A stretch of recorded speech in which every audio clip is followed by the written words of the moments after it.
Listen, Scott, I don't care how adorable they look in elf costumes. I'm pretty sure it constitutes as slavery. Yeah, I'll be alright. Right, welcome to the Barely Banter Podcast, episode 13. I'm your host, Barely Breathing Reviews, and this is our Christmas special. On Friday the 13th. It's the 13th episode, recorded on a Friday.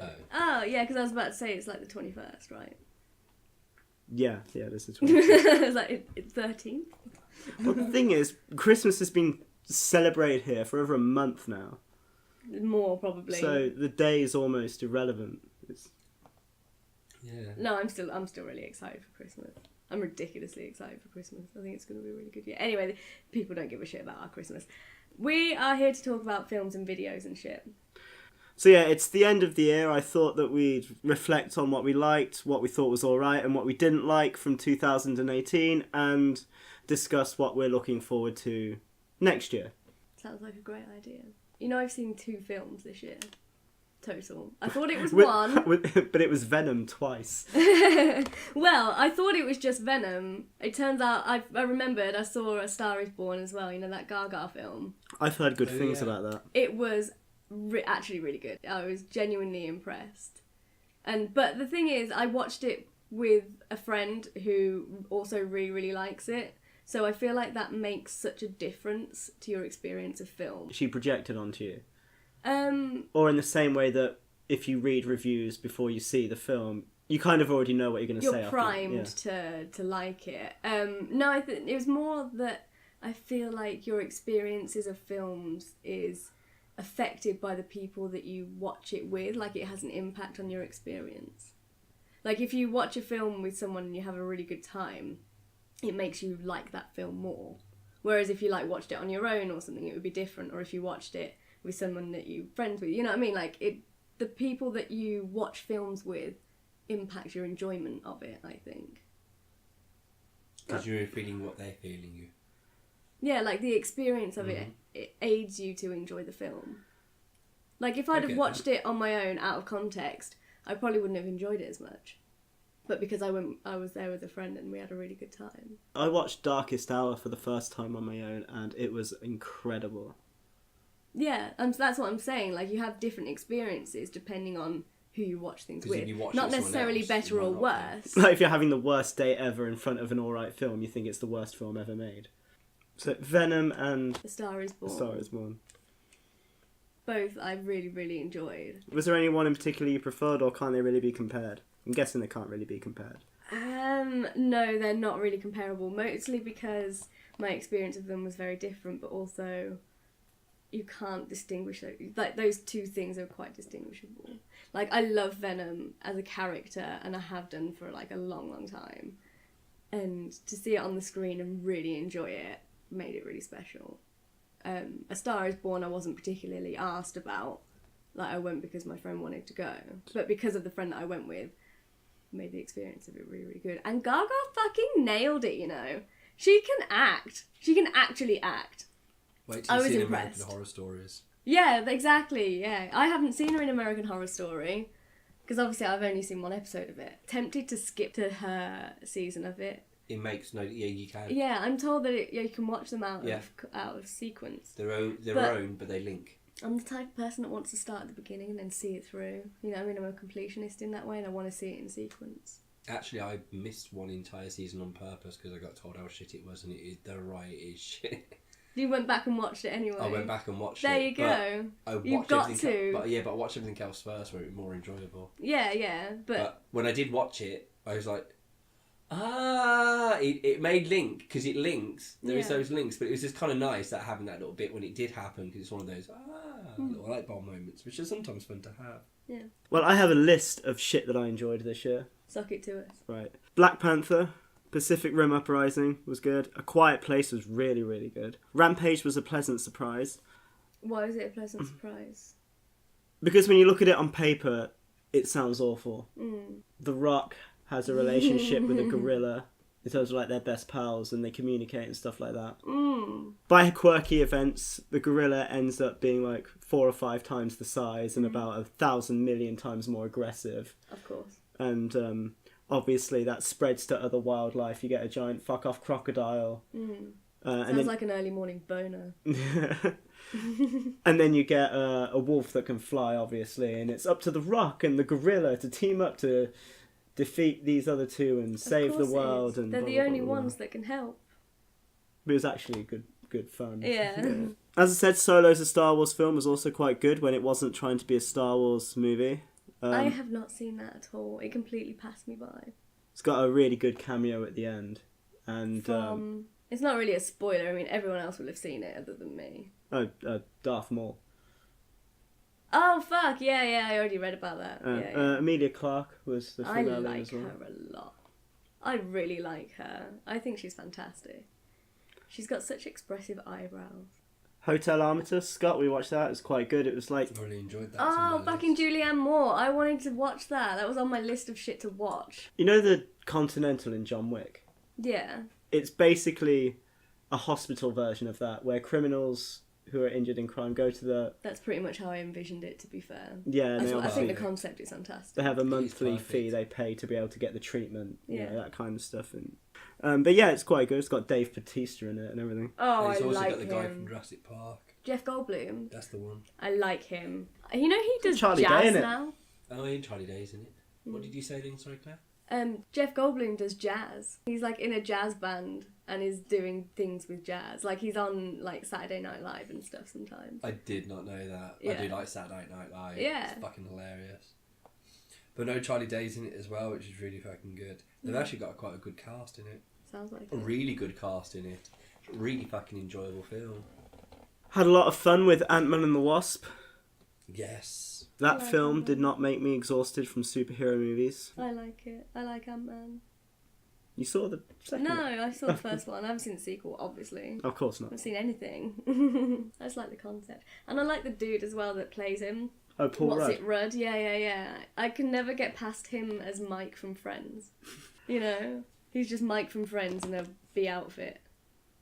In an outfit. I like his character, I like his personalities. Because he doesn't seem like he's a character, it's just him from film to film to film. Yeah, like he's wandered on set.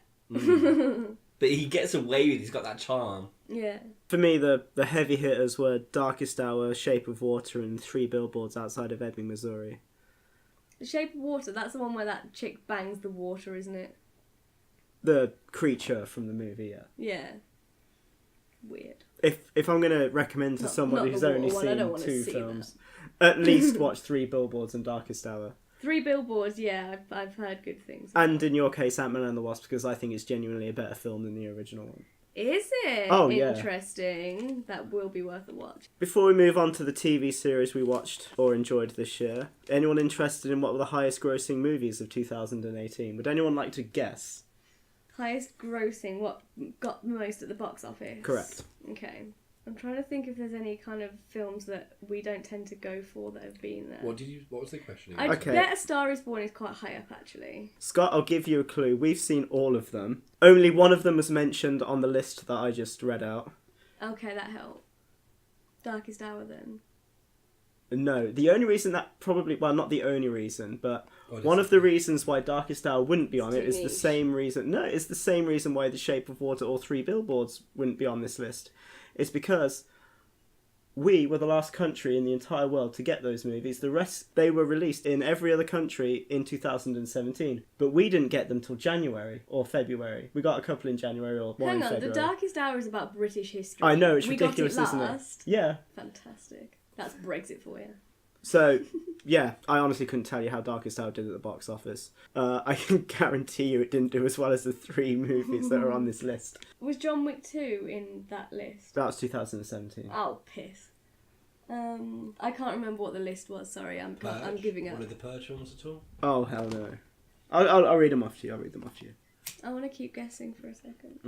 Mm-hmm. Was it Shape of Water? Again, that was released in 2017. Oh, fuck. Okay. Okay, how about this? I'll read you the list again, and only one of them was that. on the top list. Black Panther, Pacific Rim Uprising, A Quiet Place, Rampage, Solo, Star Wars. Star Wars. Hotel Armitage, Ant-Man and the Wasp, Darkest Hour, Shape of Water, and 3 Billboards Outside of Ebbing, Missouri. Obviously, the last 3. Star Wars, then. I think Black Panther. Ooh, we could make a game out of this. Okay, what's the game? Whoever gets the most wins. Anyway, What do I win? round one goes to Scott because Black Panther Is higher up. massive. It wasn't the highest grossing; it was the second highest grossing at $1,346,913,161. Wow. That was second. So for change. That was second shit. We can continue the game because the remaining two are on the list of films that I thought were all right. I was using inverted commas under the impression that the viewer will see what I was just doing. Makes sense, yeah, we can totally get that from audio. I've been drinking ale. I've been ploughing my way through a box of Celebrations. I've just realised we haven't even introduced ourselves. I don't feel the need to. I feel like Well, I introduced myself. I didn't bother introducing you two. Yeah, to be fair, I feel like nobody that listens doesn't know our name anyway. We have a listener in Peru. Do we? Okay, Yeah. I'm sorry, listener from Peru. I'm eating my way through a box of Celebrations, so the sound is going to happen for you. Sorry. I didn't, because on Facebook it shows you geographically where your viewers are. It was obviously mostly orientated in the United Kingdom. As in your house and my house. And Vicky's house. Shout out to Vicky. Yay. She's Get your tits out. Anyway, yeah. I'm going to join in, but fine. Oh, get thy wads out for sooth. Yeah, and random guy in Peru. Cool. Hi. Welcome. I don't know their name or gender or anything. I just know Peru. Shout out to Peru. Yeah, I'd love to know how. Get your tits out. Please do. Okay, yeah, so... Send us a picture of them. Do we have an email? Yeah, barelybanter@gmail.com. There you go. Make it happen, Peru. We're counting on you. If we might even send you one back. You set up that Gmail address for us. Did I? You did. It was a good day. Great day. Okay, so we've got Black Panther as the second highest grossing film of 2018. That was on my films that I enjoyed list. And the remaining two are on the films that I thought were alright list. Okay. Scott's winning currently with 1-0. Can I have the list again, please? I haven't even read it out yet. Oh. Right. Okay, so remaining two films for the highest grossing, top three on this list. And these are films that I thought were alright. Ready Player One, Avengers Infinity Wars, Deadpool 2, Jurassic World Fallen Kingdom, The First Purge, Skyscraper, The Meg, Venom, First Man, Halloween, and Mortal Engines. I hope it's the Meg. I would love it if it was. It might be. No, it'll be something like Avengers. Jurassic World. Or am I thinking Avengers or First Man? What was the one before Avengers, you said? Ready Player One. I don't know what that is. It was Steven Spielberg. Was it? Oh, that Yeah. might have done quite well. Was it that? I'm thinking... I will not reveal until an answer has been given. Until you've made your final choice. I'm going with Jurassic World. Okay. I'm going to go with Ready Player One. You see, Scott, you should have kept with your original guess. Oh, the Avengers. Yeah. And Claire did well. Jurassic World Fallen Kingdom was the third highest grossing film of 2018. Bronze. That's not so bad. It came in at $1,304,944,060. Infinity Wars, this is disgusting. 2 billion. 2 billion? Yeah. Pause for effect.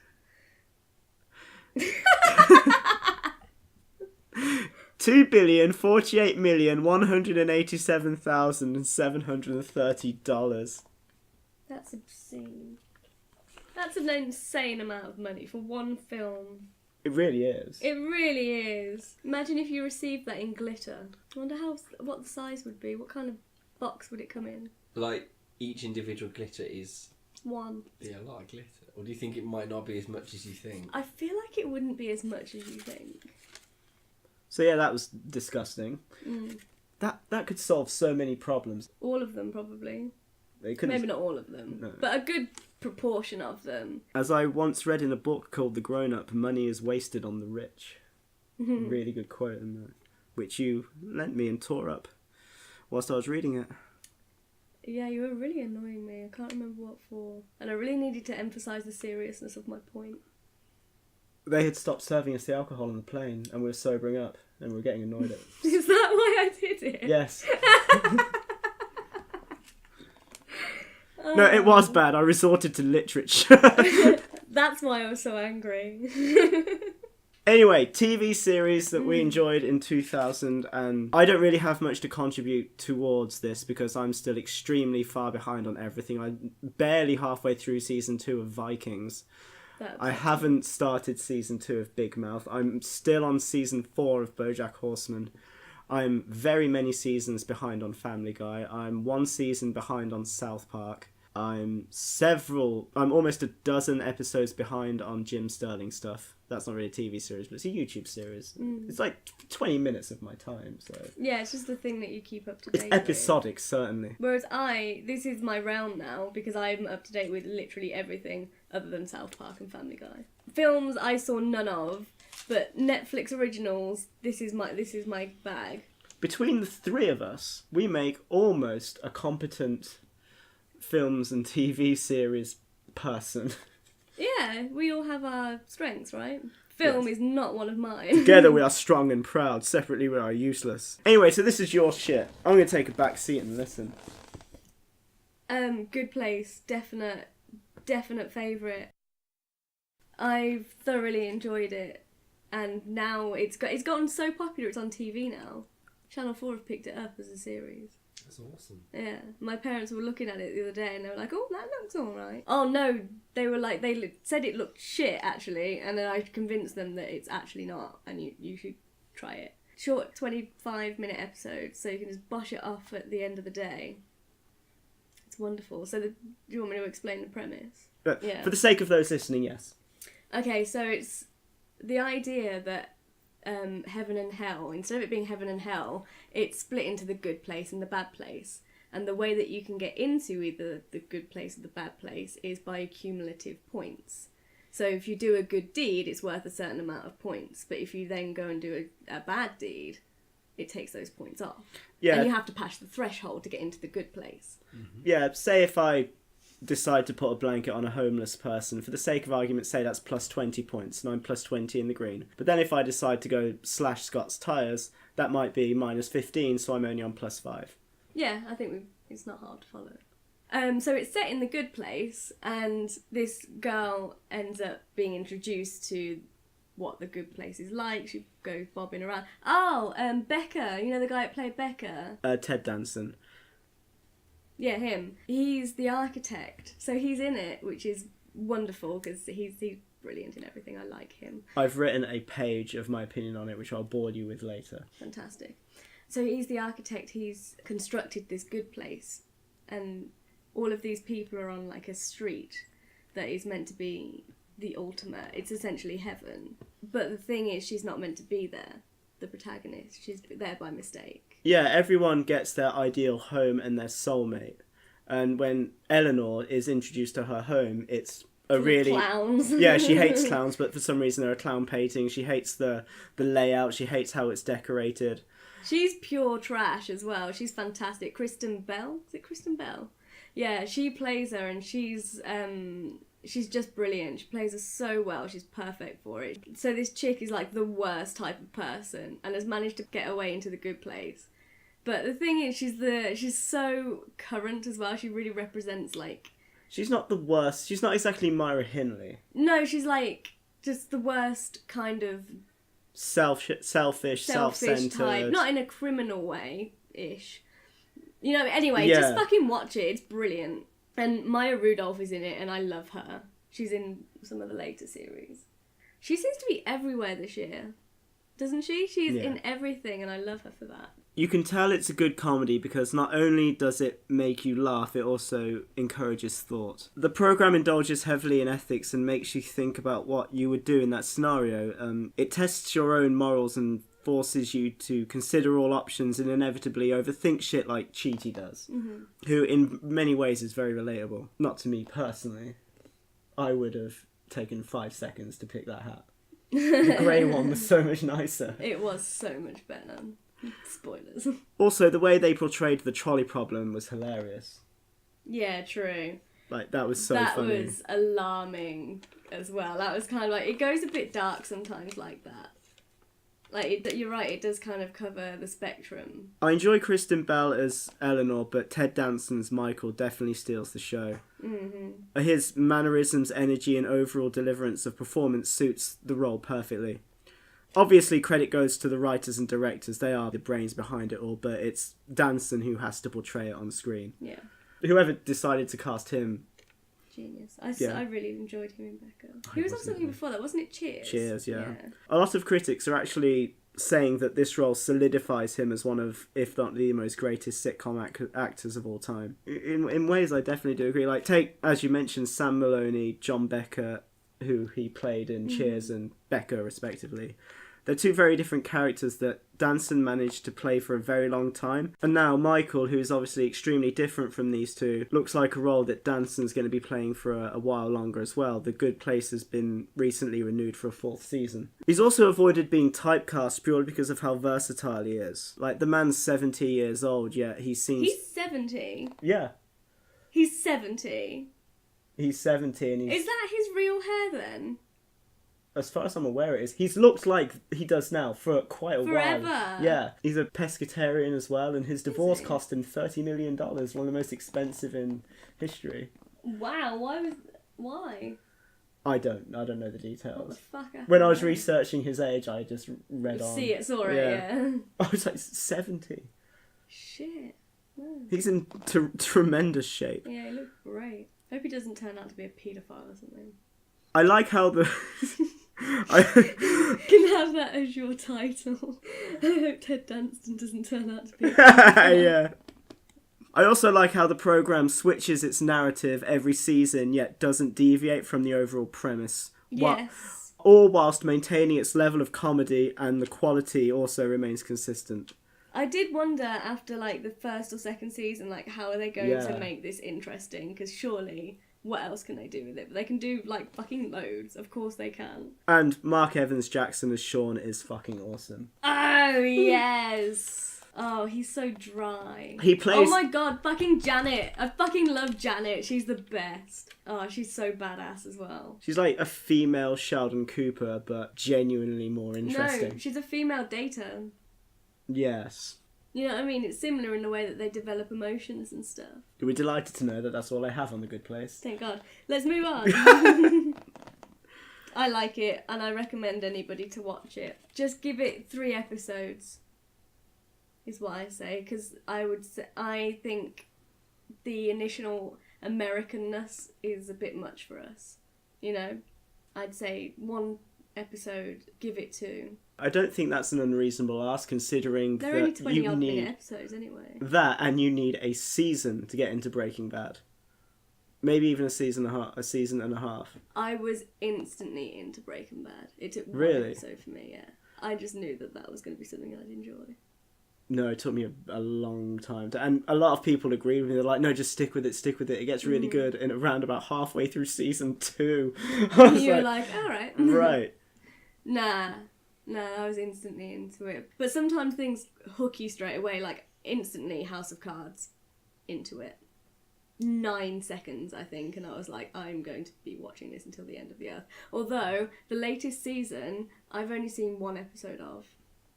You miss Kevin Spacey. I was hoping that I wouldn't, but considering I've watched 1 episode and not been asked to go back to it yet, you know what I mean? It's just on my list still. Was it like 2.5 Men without Charlie Sheen, or worse? Worse. No, not as bad, actually. That's the thing, I think I just need a couple of episodes to get used to it, and I'll be alright again. Because it's still just as brilliant. It's just I missed him. But I need to give it, I think, this season a couple of episodes. Yeah, because they've got to do the latest season of The Ranch without Masterson. For the same reason we no longer get Kevin Spacey on House of Cards.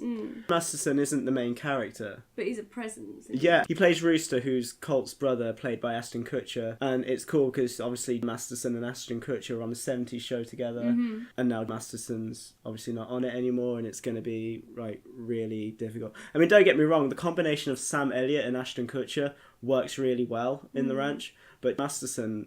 brings something to it. Brings a lot to it. Even though Colt, Ashton Kutcher's character, is the protagonist in this, they all have equal screen time. Yeah, and it's kind of the same thing if he was missing from that 70s show as well. Yeah, it's going to be really... I'm going to try it, but... I've seen a couple of episodes of The Ranch. I couldn't get into it, to be honest. Wasn't that arsed. I gave it like 4 or 5 episodes. It was definitely not something that we sat and focused on. It was Yeah. background stuff, or we put it on during dinner. But it was really, really good. I ended up stumbling on it while Scott was watching it through. I think he was on season 2 or season 3. And I ended up just sitting there with... It was in the background, I was doing other things, but I was just like, I'm really getting into this. I need to go upstairs and watch this from season 1. You don't need to watch it from season 1. You can pretty much pick it up straight away. But I was like, this is funny. I imagine there's funnier stuff earlier on. Or, you know, there's obviously comedy. Yeah, like, yeah, same. I have to watch the stuff from the beginning and see it through. I started watching Arrested Development, and I'm so late to it. I have never seen it. I haven't even seen Walking Dead. It's actually alright, you know. Oh, Walking Dead. I've got to catch up on that. I've got to start that. I've been told to. Start. I know. Start, man. When you come across Herschel, it'll remind you so much of our cat. Honestly, you see him in it. It's weird. You see the cat in the guy, Herschel. When you watch it, you'll be like, actually, yeah. Okay. Mostly because which of the cat? Stanley. Mostly because of the missing leg thing. Oh, okay. Now You'll come to understand. Right. As will you, Vicky, and Peru. Okay. Let's move on swiftly to things that we did not like from 2018. Again, I have a list. Go on, Em. Strangers Pray at Night was shit. Tomb Raider was awful. Truth or Dare was atrocious. Hereditary was worse than Truth or Dare. The Nun was an absolute atrocity. Johnny English Strikes Again was an extreme letdown, and Winchester was completely fucked. Notice that 1, 2, 3, 4 of them are supernatural horror films. 4 out of 7, and the other one's a horror film. I hate supernatural horror. It's such a saturated genre of film. I'm getting supernatural horror saturation more than I'm getting superhero saturation. And that's saying a lot. Ooh. I have a lot to talk about superhero saturation later. But you've seen it. It's like the done-to-death jump scares, the scary-looking children running around the house, or the scary-looking tall woman with black hair all over her. Truth or Dare, I admit, had potential, but it just fell into the same kind of pits that all of them do. Yeah. Like, I could easily make the top 3 worst films of 2018, like, when it comes to the video, one of those 4 films. 3 of those 4 films. The thing is, as well, all of those films are the same fucking film. They are the same fucking film. With just a different ghoulie. Yeah. To, like, scare you. I know exactly what you mean. I don't bother with any of that shit anymore because you've seen it already. I'm sure Insidious 4 would be on there, but I haven't seen any of that shit. I cannot watch Insidious. I love horror films and I love shit like that. Insidious is one that I cannot watch. I've seen Insidious 2.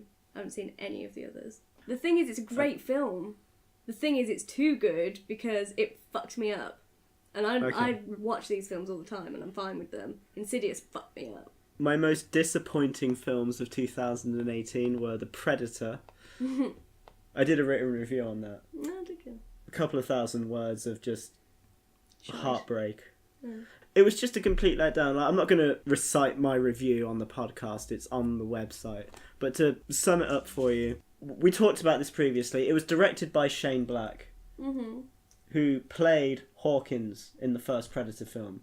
The dude with the glasses who made the jokes about his mum's or his girlfriend's... Sorry, someone else's mum or someone else's girlfriend's pussy. That guy. Yes. So I was like, oh, okay, he obviously knows what it's like to be in a Predator film. He understands the tone, he understands the premise, he has history with the franchise. It's going to be okay. It's not just some random unknown or some random director who's never had any experience in this sort of move who wants to make money off the name. It's in safe hands, is what you're saying. That's what I thought.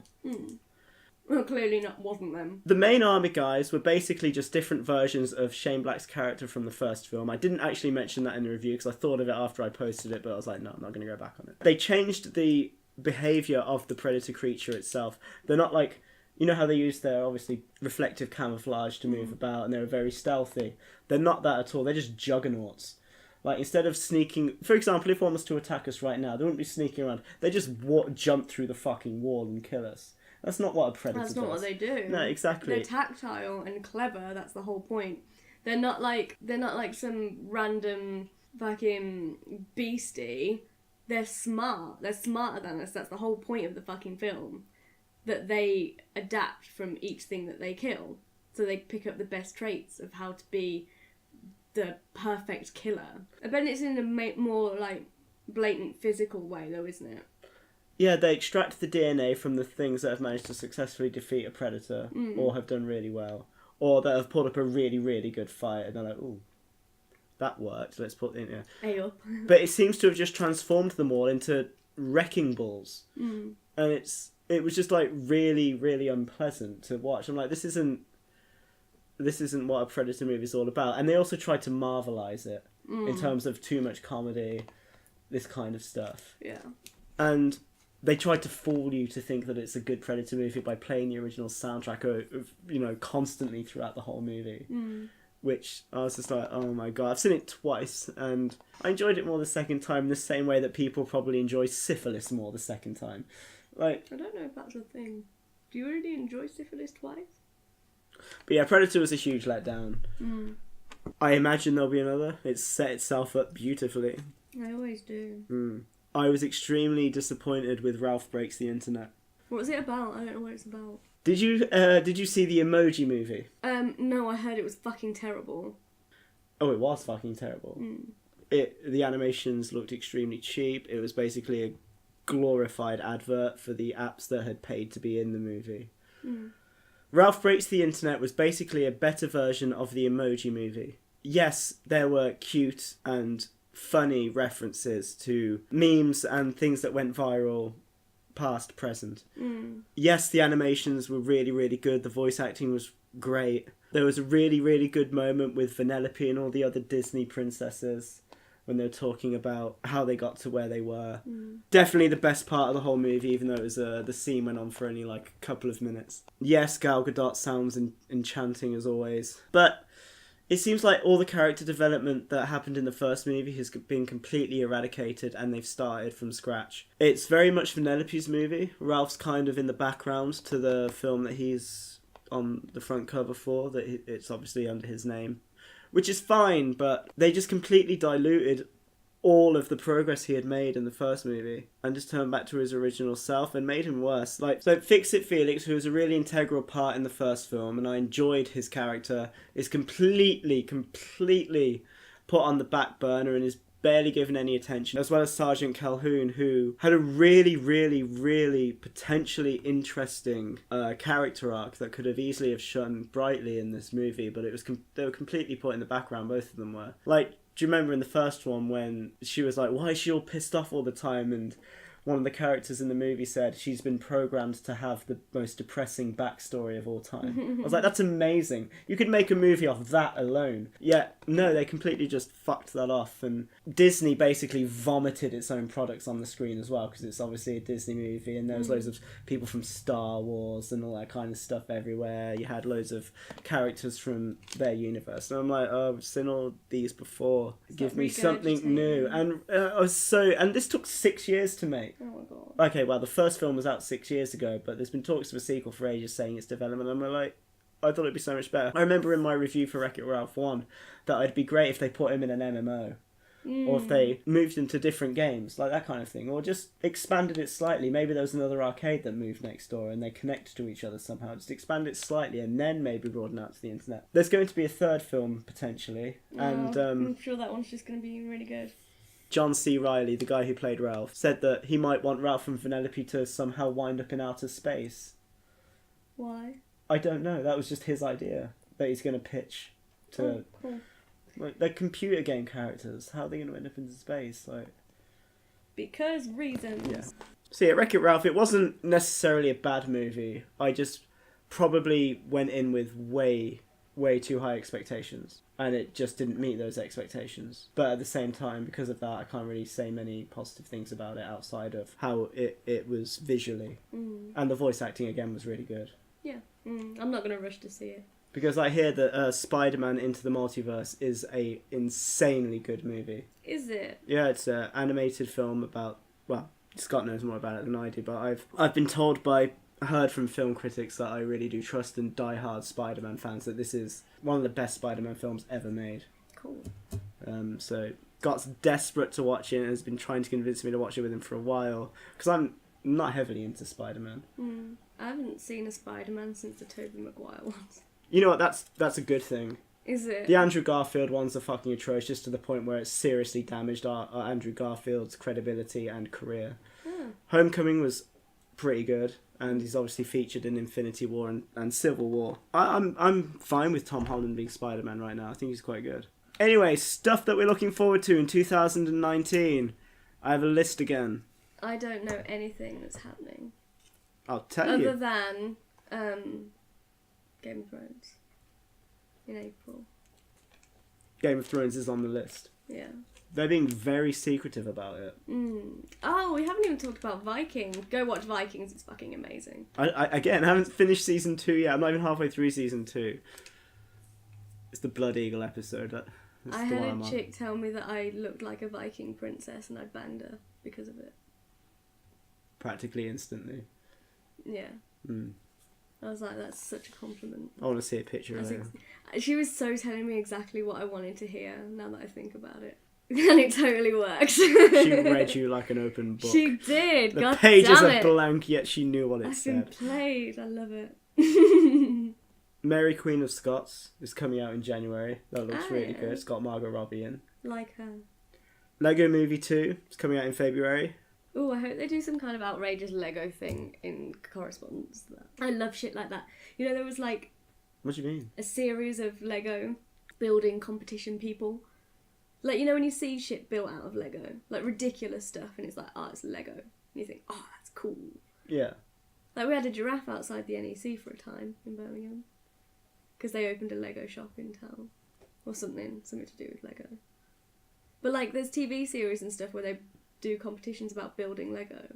Yeah, James May hosted a program about that briefly, I remember. Yes, yeah, it was part of his series about toys and shit. That was a good series. Was it James May's Great Inventions or something? Or am I just talking shit? Greatest Toys, maybe. It was definitely toy related. He made a house. He did. With a cat, slippers, toothpaste, toilet, shower. Yeah. I think there's one that's running on TV and they just make shit. Land Rover paid for one and they made a bridge that a Land Rover could drive up. You know, like a drawbridge. It drove up. Wasn't it? And they had two. Oh, is that Meccano? He made out. I thought that was Lego. James May's Top Toys. There you go. I'm looking forward to Happy Death Day to You, just because I enjoyed reviewing the first film. And I thought the second one looks pretty funny. You know, the one with the baby face killer? Mm-hmm. When she keeps dying repeatedly over and over again, waking up in the same bed the next morning. Like Groundhog Day meets Scream, that film. Yeah, yeah. Apparently the sequel goes deeply into goes more in depth into why this is happening. Okay, intriguing. Yeah, because not even the killer knew that this was happening. Yeah, it was only her. Because when Tree said, "You've killed me like 15 times already," and the killer was like, what the fuck are you talking about? Oh, yeah, I didn't understand. Yeah, and then Tree was like, "Oh wait, you don't know about this?" It was. Yeah, she was the only one who knew. Yeah. So I'm looking forward to an explanation on that. Avengers Endgame's out in April. I don't care about superhero films anymore. The live-action Aladdin film is out in May. That I'm excited about. Fucking love Aladdin. Such a great film. Going back to April, Scott. Hellboy, the reboot of Hellboy's out in April. I don't think that will go well. No, I saw it. It doesn't look good. I saw a trailer the other day. It looks so cheesy even for a Hellboy movie. There's product placement littered across the whole trailer. Oh, that's sad. Yeah. Really. Hellboy himself, it doesn't really look that good because there's so much prosthetics on top of the actor that you can't really see any facial expressions. Is it still the same actor? No, it's not. Because I love him. Brilliantly typecast. No, Ron Perlman is not playing Hellboy. It's going to be shit. Which is a shame, as you said, because he was perfect for that film. It's got Mila Jovovich in, which is good. Ooh, on we board. like that. Yeah, like her. She seems to be the antagonist. My vagina isn't the most excited about that idea. Sasha Lane's in it, whoever she is. Good dreadlocks. Love her vibe. Love her energy. That's all you need to know. We're on board. Ian McShane's in it as well. He's a really good actor. But yeah, we'll see. It's out in April. Godzilla King of the Monsters is coming to us in May. That's going to be awful. It looks really good. It's got Charles Dance in it. Does it? Yeah. That's surprising. He says, "Long live the king," and it's such a cliche. Oh, such a throwback to Game of Thrones. It's so meta already. Mothra, Rodan, and King Ghidorah look really well done, and Godzilla looks the most dated compared to the other three in terms of the effects. Godzilla's always been dated in terms of effects. It just No, like, is. like, you know, in Jurassic World, they computer generated the other dinosaurs but kept the T-Rex the same. Yeah. It's like that, basically. Godzilla looks... equally as shit as you'd hope. Yeah, whilst the other three look insane. Yeah, Godzilla's gonna win. Because of course he is. Because nostalgia. John Wick Chapter 3 is also out in May. I can't wait for that. I haven't seen the second one. Watch it. It's fucking amazing. I know. Neo and Morpheus on the first time on screen together since 2003. That's a 10-foot jizz right there. How can you not have seen it already? The Lion King live action movie is out in July. I'm worried. James Earl Jones is in it, which is good, but that's not all of it, because he wasn't as good as Darth Vader in Rogue One than he was in the original trilogy. I have a horrible feeling it's going to be quite a similar situation. Who plays the bird? Don't know. That's going to be important.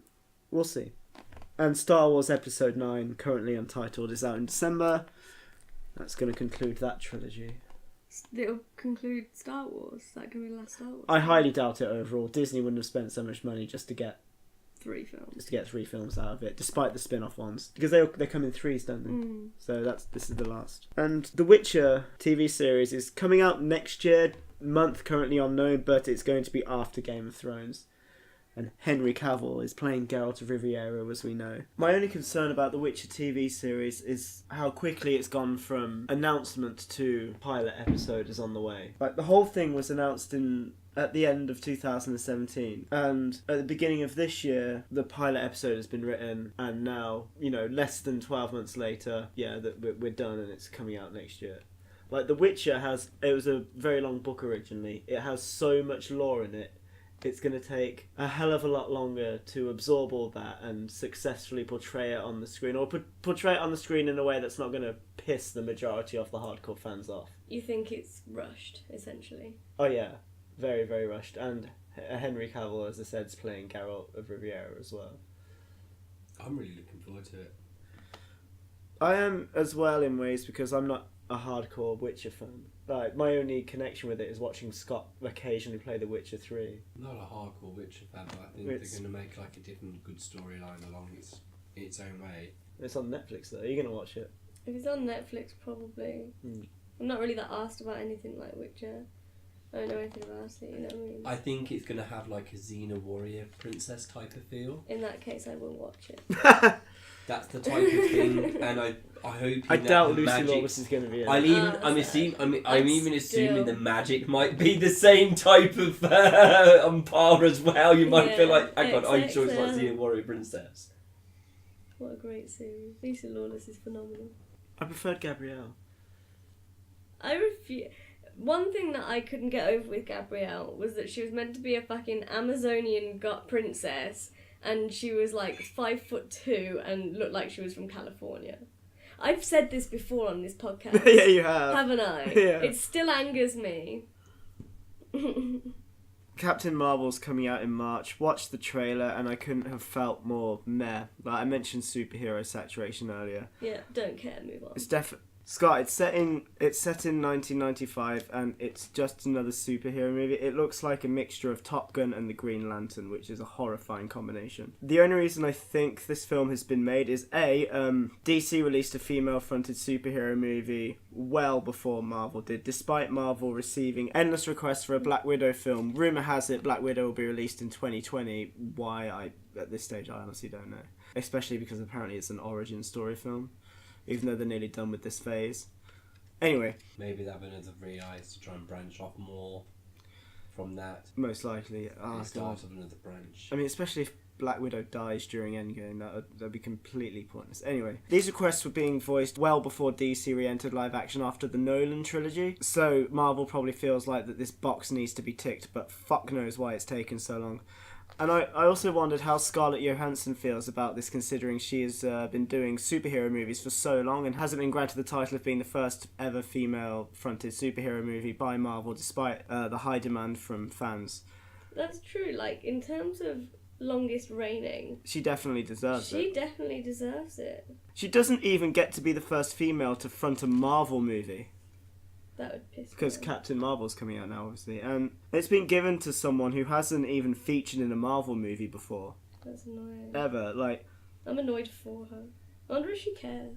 yeah, it's ridiculous. This is an introduction that's happening so late in the phase. The only time this character has been mentioned is during a post-credit scenes at the end of Infinity War, and that was literally Nick Fury pressing a communications device and her logo just popped up on the screen. I reckon that they've spunked out this Captain Marvel movie 1 month before Endgame is so that she can potentially do a Riders of Rohan and save the day, and it's happened without people just going, who the fuck is this guy? Yeah. Like, oh, it's that girl from the movie we saw last month. They need to give us some background so that people know who the fuck she is.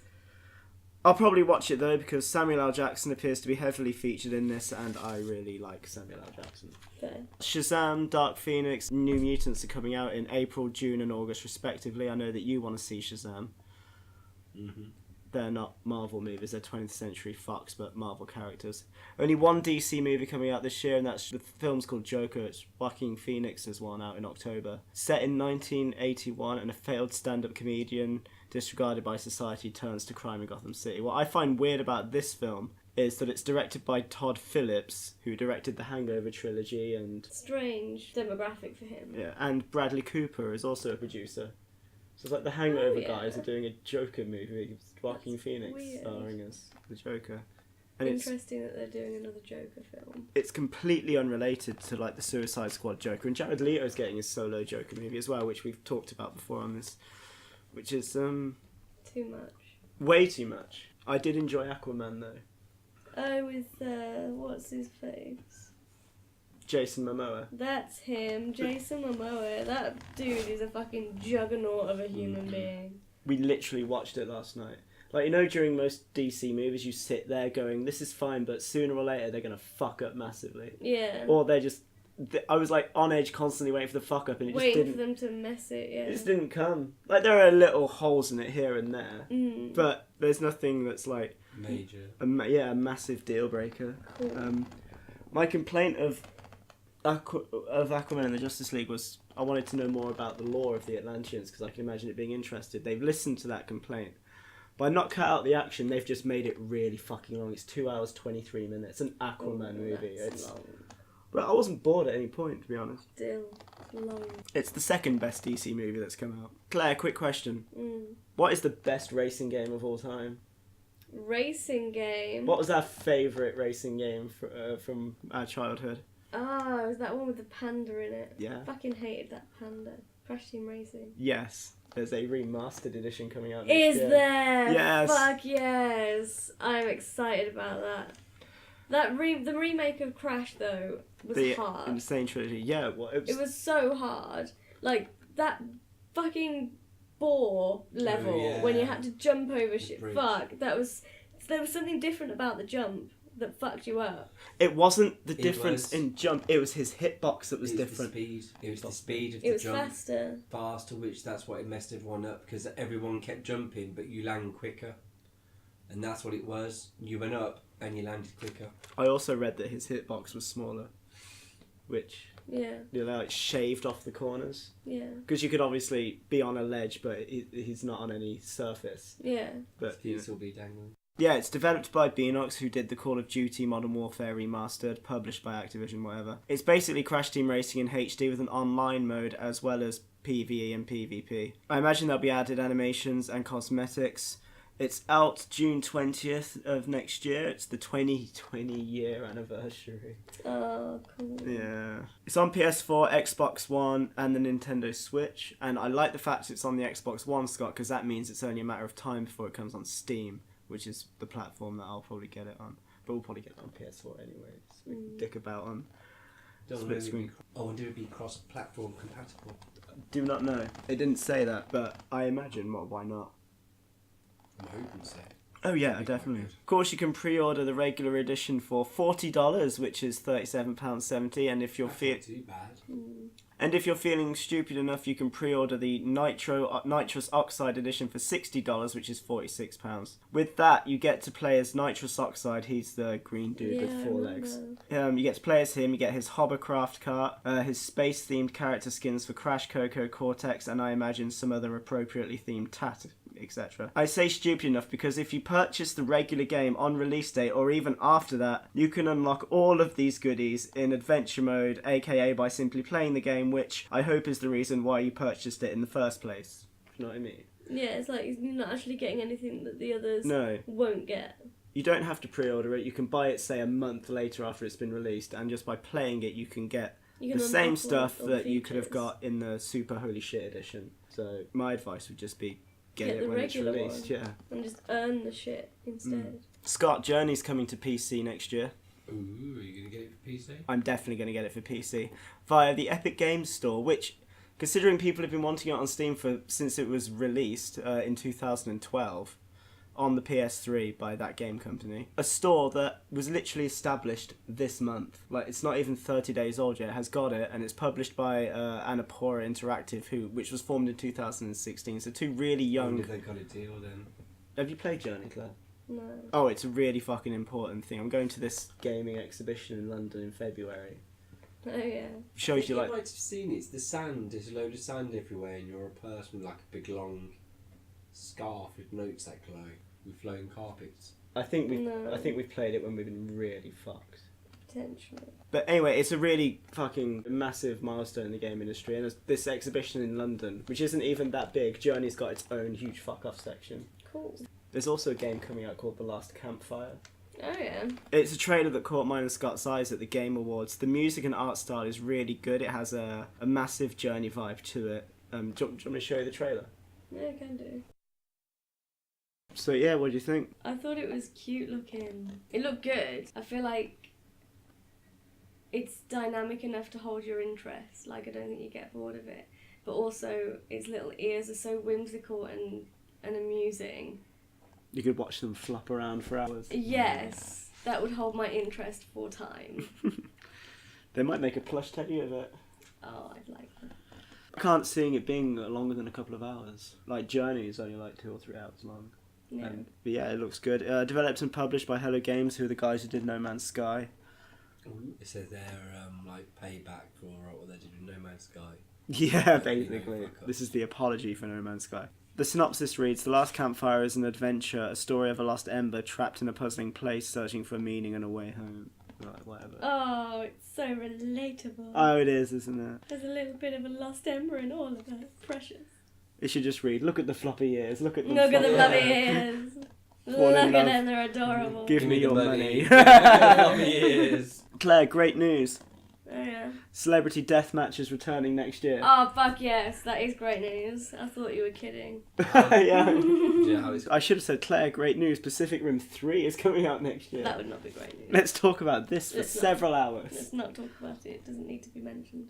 The more we talk about it, the more of it will make it real. I have no Pacific Rim news, and it saddens me. Fuck, that makes me so happy. The original Celebrity Deathmatch ran from 1998 to 2002, and it was... Brilliant. Yeah, it was absolutely brilliant. It was briefly rebooted in 2006, 2007, and it had a combined total of 93 episodes. There was a failed resurrection in 2015. MTV wouldn't pick it up for some reason. Anyway, it's MTV Studios, not related, is reviving it with Ice Cube by ways of his production company. Fantastic. Cube Vision, it's called. Of course it is. He's also set to star and executively produce it. Lucky Good news. us. The new version will also be executively produced by the original creators of the series. That does help. As I said, it's set to debut next year on a weekly format. Host and network streaming service are yet to be determined, but it will get picked up. Yeah. I want the original theme tune. I want the original gritty stop motion animation. Same. It's got to be It will in the be. same way. It will. It has to be. What made the original series for me was the commentators. Yes. Johnny Gomez and Nick Diamond. Nick Diamond, that was it. Played by Maurice Schlafer and Len Maxwell, who I never heard of before researching this. Do they look like the animations too? No, they don't. Well, they don't anymore. I've only seen recent pictures. Right. I think some guest commentators would be good because Stone Cold Steve Austin used to do it a lot. Yeah. I think Joe Rogan should guest commentate for a couple of them, and Jim Ross would be quite cool, and Conor McGregor maybe. Yeah. My question is, what fights would you want to see? Because they've literally posted this on their Facebooks for suggestions, and there's been thousands of suggestions. Katy Perry versus Taylor Swift. Nice. I want Hillary versus Trump.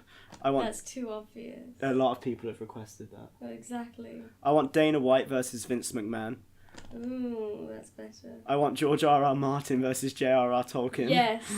Now you're talking. Obviously Tolkien's there, but it's deathmatch. They've brought people back from the dead Yeah. and from different Doesn't time matter, zones. does it? No. Fuck it. These are less obvious. I want Phil Spencer versus Reggie Fils-Aimé versus Sean Layden, who's like the head of Xbox, Nintendo, and PlayStation, respectively. Uwe Boll versus Michael Bay, because I hate both of them. I'm trying to think of others. Bam Margera and him. Oh, Billy Vallow. Bill Vallow, yeah, him. He's obsessed, isn't he? Fucking Bam Margera with Bill Vallow. Like, I didn't know that, really. yeah, of course he is. Interesting. Wants to be him, doesn't he? I might have said Bam Margera is more famous. He's probably not more famous than him, the band, but he's probably more famous than Billy Vallow, if you know what I mean. Yeah, I see what you mean. He looks completely different now, though. Yeah. I haven't seen recent pictures. I'm guessing he looks more like his dad. His dad, fucking... His dad's a dude. Oh, when that gorilla episode with the hotel, and he was like, I had to take a mean shit. It was Pontius. That's your reaction. Amazing. Anyway, who else would I want to see rivaled? Nicki Minaj and pretty much anyone. Kanye versus Jay-Z. Some of the Kardashians could have just like a big old fucking fight. Cage match with all of them in there. See which one comes out. It'll be Kris Jenner. Wes Craven versus John Carpenter. That'd be quite good. Ooh, that's a good choice. And Hans Zimmer versus John Williams. I'm actually going to a concert of that next week. Oh, Steven Spielberg versus George Lucas, but that was probably done on the original series. I think it was. It must have been. Jeremy Clarkson versus Chris Evans. Hmm. We could go on all night about that. Let's not. Yeah, let's not. I actually remembered to put on Facebook if anyone would like to ask us any questions. I will check right now if anyone has. I wonder what the result will be. Oh, thank fuck nobody's asked any questions. Oh, good. That is such a relief. Right, the only thing left to do now is to tell you the nominees for Dickhead of the Year. Okay, since we only did 2 other podcasts this year. Oh man, we really have our fingers on the pulse, don't we? Anyway, it doesn't matter. We did one in We've May. been busy, so have you, So busy. you know? Busy lives. We did one in May and one in October. Yeah, it was the Caravan one and the Venom one. Oh my god, was that Caravan one this year? Yeah, it was in May. It was the day of Eurovision. No way, of course it was. Shit. So the nominees are One-on-One Internet for fucking up my website for way much longer than was fucking needed. I don't care about that. And not taking the blame for it. And Scott for his mind-numbing lecture on camels. They're your nominees. Repent, and thou shalt be saved. I don't remember the camel one. It was in the last episode where he went on about nature for ages. We made him dickhead of the week. Camel rape. Alright. So yeah, you have till our next podcast to put in your votes for the Dickhead of the Year. I think we should wrap it up there. Perfect. Bye everybody. Have a Merry Christmas and Happy a Happy New Year. holidays. Merry Christmas and Happy New Year. Merry everyone. That wasn't that bad. It's only 5 to 11.